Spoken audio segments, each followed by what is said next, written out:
आज मैं मौनी अमावस्या की कहानी सुनाती हूँ। अगर आपको अच्छी लगे तो लाइक, शेयर, सब्सक्राइब जरूर कीजिएगा।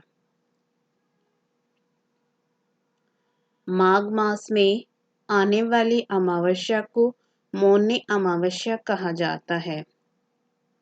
इस दिन मौन रहना चाहिए और यदि संभव हो तो मौन रहकर गंगा यमुना में स्नान करना चाहिए। यदि संभव ना हो तो घर में ही जल में गंगा जल डालकर काले तिल डालकर स्नान कर लेना चाहिए। अब मैं कहानी सुनाती हूँ।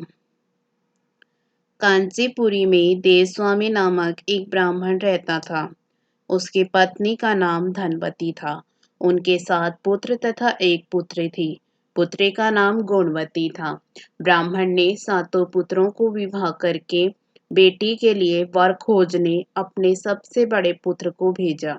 उसी दौरान किसी पंडित ने पुत्री की जन्म कुंडली देखी और बताया, सप्तपति होते होते यह कन्या विधवा हो जाएगी।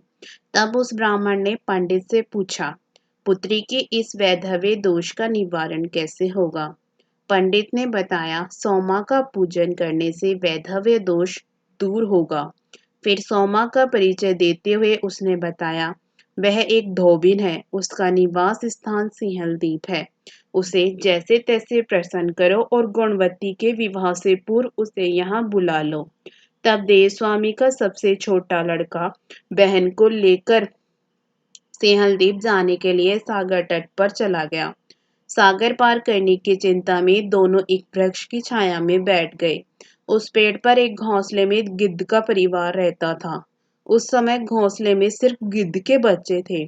गिद्ध के बच्चे भाई बहन के क्रियाकलापों को देख रहे थे। सायंकाल के समय बच्चों की माँ आई तो उन्होंने भोजन नहीं किया। वे माँ से बोले, नीचे 2 प्राणी सुबह से भूखे प्यासे बैठे हैं।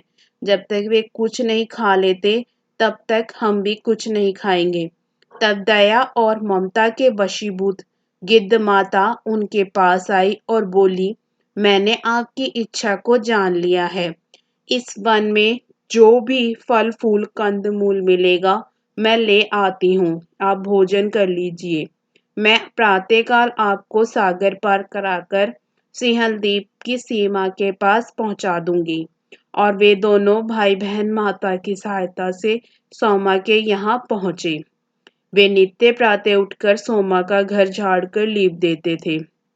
एक दिन सोमा ने अपनी बहुओं से पूछा, हमारे घर को कौन बुहारता है, कौन लीपता पोतता है?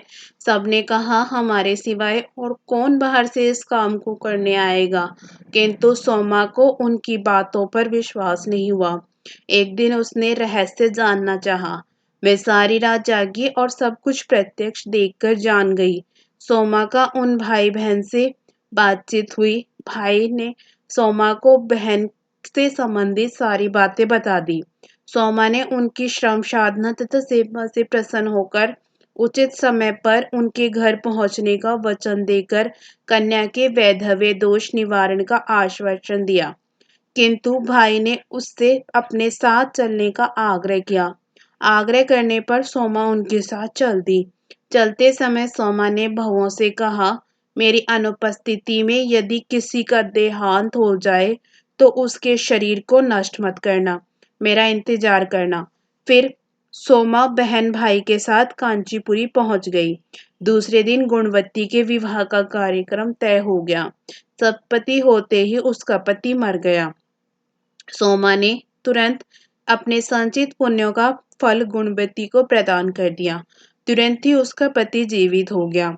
सोमा उन्हें आशीर्वाद देकर अपने घर चली गई।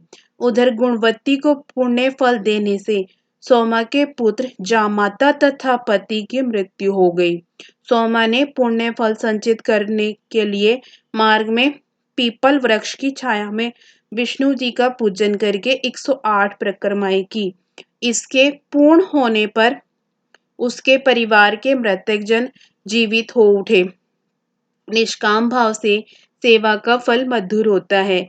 यही मौनी अमावस्या के व्रत का लक्ष्य है।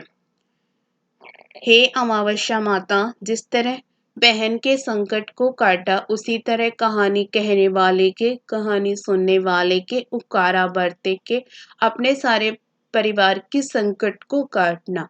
बोलो मौनी अमावस्या की जय।